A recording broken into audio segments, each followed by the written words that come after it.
Amen. Hallelujah. Hallelujah. Hallelujah. You ready, Naina? Yeah. Zion. Bakub. Kwang Tumbe. Tum sang ni mo ready na ding. Amen. Amen. Bibang siya siya ni ito pa. Woo! Happy na to kinimle ito pa tungala sa kami. Nang to masopiling na kipil bailwa. Lungkok sa tang naom ng pinasunga. Amen. Tumataw na om lalo. Tumataw na om lalo. Haksan natin tuwis wazong sa isuhangi. Tumataw na om lalo. Tumataw na om lalo. Haksan natin tuwis wazong sa isuhangi. Walang na panhang lang to. Wazong ben sang wazong ben. Sang ben na ahong kong sa isu. Amen. Nakamewa. Ebi na to kinimle. Nagpiat siyang siya ni Amen. Woo!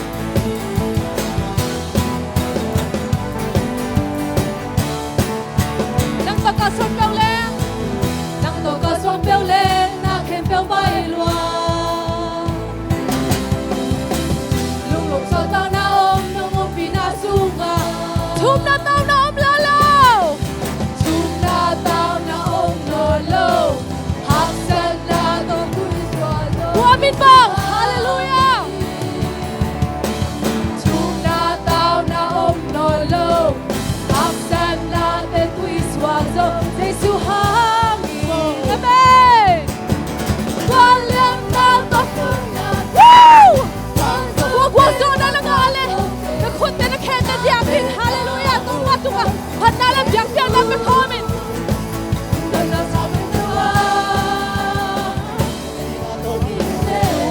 Amen. Hallelujah.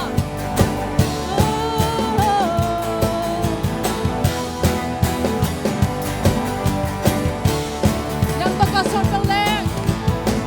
Nang pagkasyon piao lên. Na khen piao bay loa. Amen. Hallelujah. Sa tao na om. Nung om pinasunga. Tum na tao na om lolo. Amen. Hallelujah. Natin tuwis wazo sa isuhangi. Tum na tao na om lolo.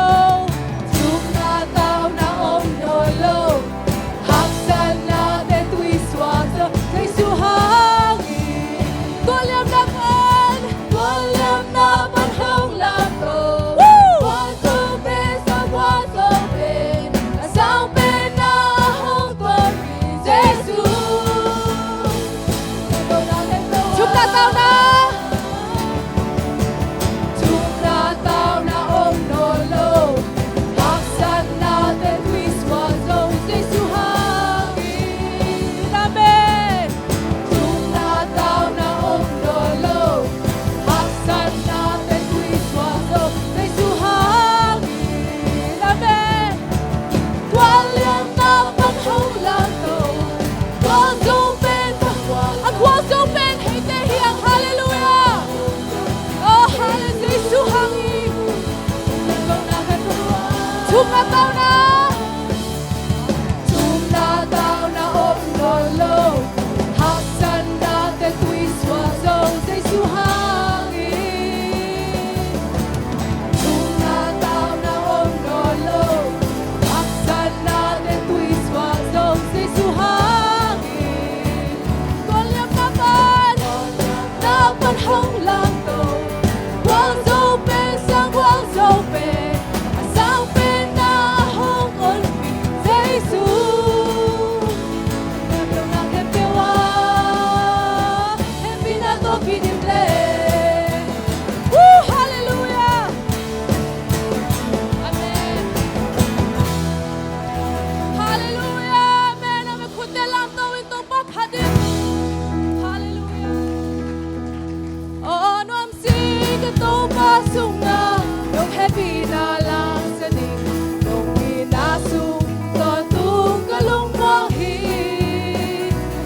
ama to tuân khom lên hoa mê hồng lim khom lên hoa cho lại tô pa sung la đi sim min hoa tô pa to tuân khom lên hoa mê pa to tuân khom lên hoa mê quay na ki noi sia ta quay na sung la ton tu ki noi Zomi hak san nam lo hi lo a hak san na ki zo te tô pa hồng ôm vì na ki tel tel le amen on nam si amen hallelujah na la sa ning na sung ton tu ka lung mo hi ama to ton khom leng no me hong leng khom leng no to lai to pa sung a ki sim min wa to pa to to hong leng khom leng pa nam to hong leng khom leng dong ho na o sa na kamate sim min lung ai ngai leng o pit to ki mu thei lo ha na ki mu thei lo ha na ki long thei lo ha yang rung long lam long su kha lam ka the amen o nam si ka to pa sung ma long happy na la sa ni long ni na su ton tu ka lung mo hi ama to ton khom leng mo me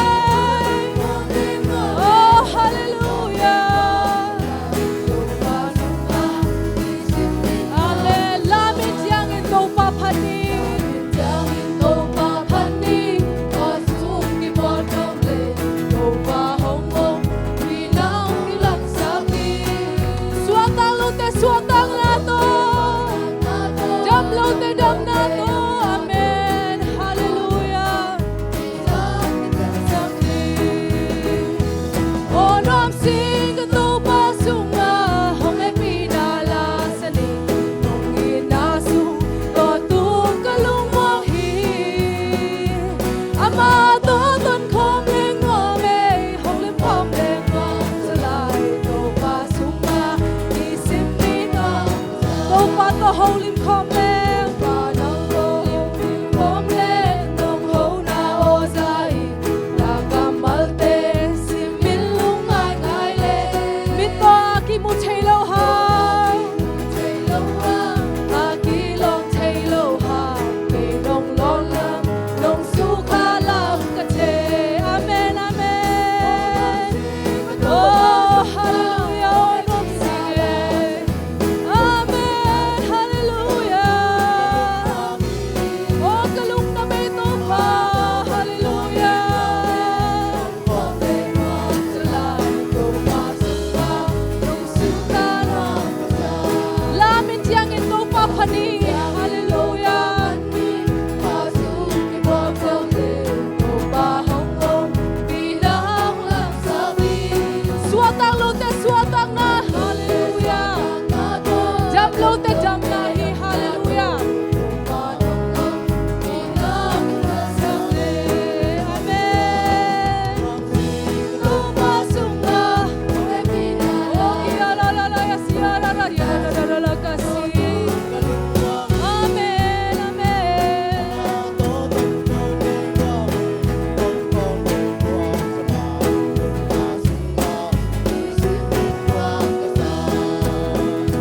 Gilgala tha iladi nga lung big long bi siang te mai no ni kha tha to ki nu bi nga khazi kam sai sem sem di khazi ani thasani amen khanan kan zon di ki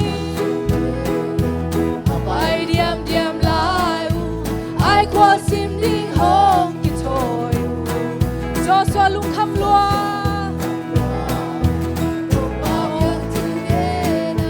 na khu sung te pi zanin to pan chi amen oh hallelujah hallelujah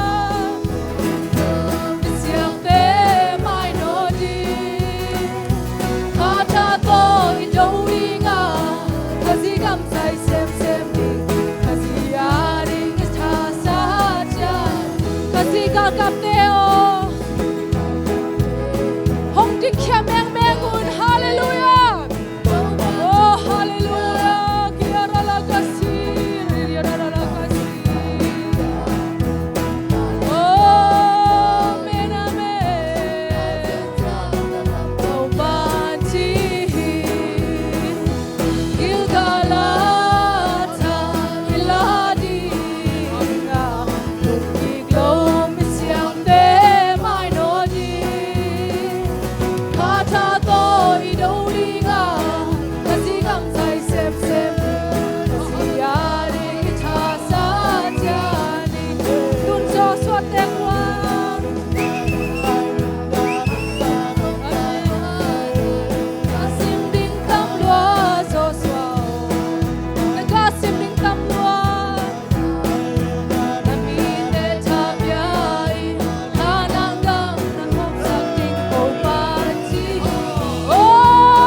Hey,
Hallelujah, hallelujah.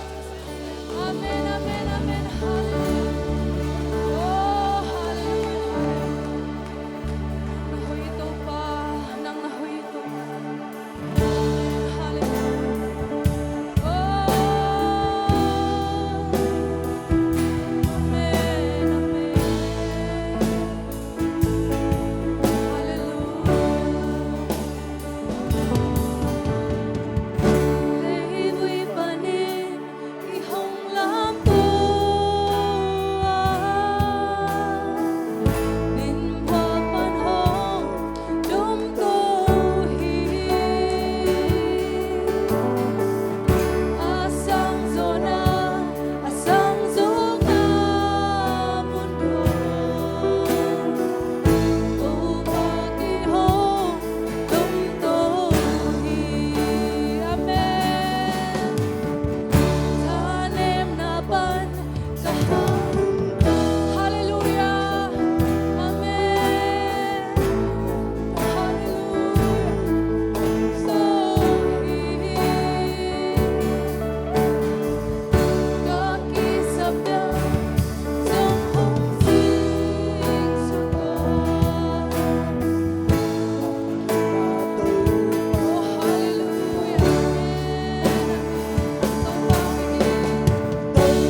ปีมีเตลุงซิมแคบตรงตรงป้าสวดกมูจังตรงปันอีเปียกเปียงนาเล่อีลาสักนาเตองสร้างมาดิ่งฮีจิบเทสามีอาเมนฮาเลลูยาโอ้ฮาเลลูยาโอ้ฮาเลลูยาซิมแคบตรงตัวอีสวดจังตรงปันบูดับสมามาฮีอาเมนโอ้ฮาเลลูยาอาเมนอาเมนอาเมนฮาเลลูยาโอ้ฮาเลลูยา Jesus hallelujah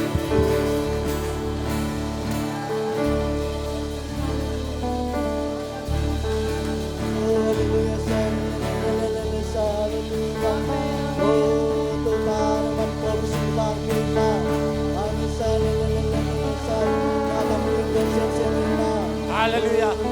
Hallelujah. Hallelujah. Pasyan nasta ka nasta takin na semin. Jen na nasta kang luti. Ayang tau pa kang isumin tatunin ni Olkay. Tuwing taksadam na kadam na laun la.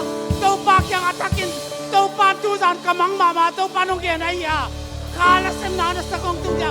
Anong kasak di dom di sihi. Tuwing tau pa kang takin. Kaya pun la. Tau pa kang kisiyan saun. Nabepuin tunin kisiyan saun. Tau pa ni unte. Nop takang zopi na din. Kasyang tau bang na tunin samniyang. Hallelujah, tau pa.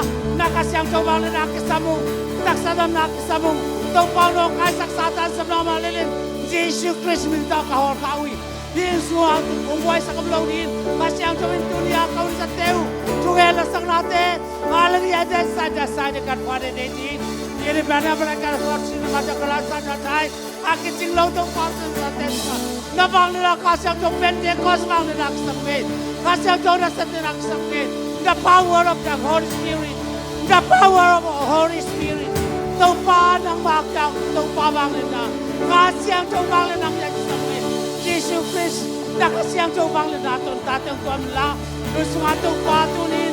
Kasih tu tatang tu macam kini pinakung ini. Tau pa mi mal tunga, kalin tau pa ang pay na tate kempel te tunga tau patunin, kala mo siyan suana, Jesus Christ minto kasiyan sohi, kasran suatang na, Jesus minto kasuatang kasiyan sohi, naik kami Jesus minto kasiyan sohi, lipol pi kempel Jesus kasiyan sohi, ang lo kasatan, kang lo na samna ang ludi kempel, Jesus Christ minto kadaluhi, hallelujah, Jesus minto, alam nang masana, alam nang waldo na, alam nang tau pa na hewoy na tau pa mo din. Tunin, alam nang tulak pa. Banglen pasiyan to tu pa nam sang nakumpi. Na tate tu atunin. Mimal siya tu tau pa nang manasem na lihat kita untuk tau pa kalulami. Tunin tau pa kagilawin nung kasak tali.